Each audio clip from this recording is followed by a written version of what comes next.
Here we are. Hi, I'm Rebecca. I'm Sherry. Giggles McGee, and welcome to Love Improv. Today we're going to talk about setting boundaries in relationship. So let's start by defining what boundaries mean. What do boundaries mean? Oh, you're asking me. Yes.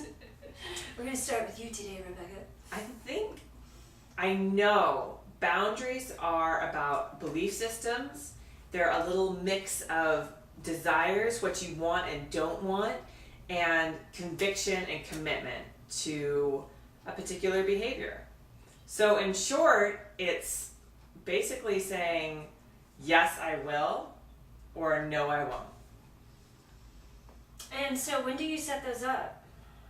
Is that actually something, I like the word you use, belief, because that's really where we're going to be working from, Right. is our beliefs. Right. So are we setting up these boundaries in our mind ahead of time? Are we thinking about, oh, I want this type of relationship, but these are going to be my boundaries? Mm-hmm. Or are we starting to date someone and then creating those boundaries? What are you thinking about? You just named all different levels that boundaries sort of, I think that was great, all different levels that boundaries sort of filter in or filter out.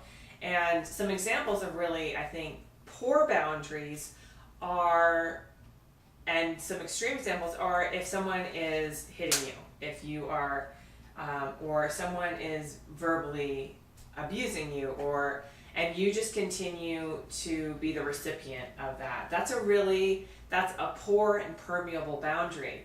But the minute you're able to step up, feel your self-worth and say, hey, I won't receive that, I won't be the recipient of that kind of action anymore, that is setting a clear boundary.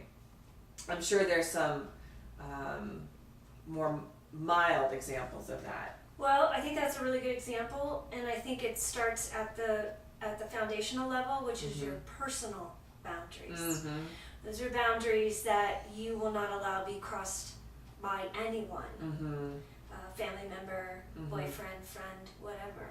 And so that brings up a really good point where you have to have this, here we go again, this strong sense of self-love and core strength.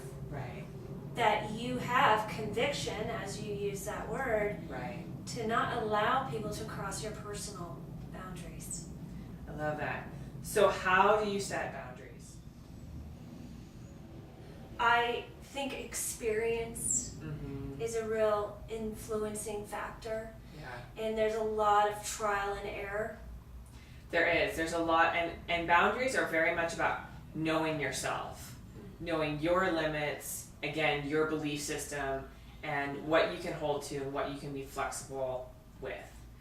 So to all of you watching, I encourage you to just reflect and think about areas that maybe you're not holding your boundaries and you could do a little bit better with. And maybe there's some areas that you could loosen up on and not be as rigid, because life is a labyrinth. You always have to come back to the center. No, for coming today. Love courageously. Keep it sexy.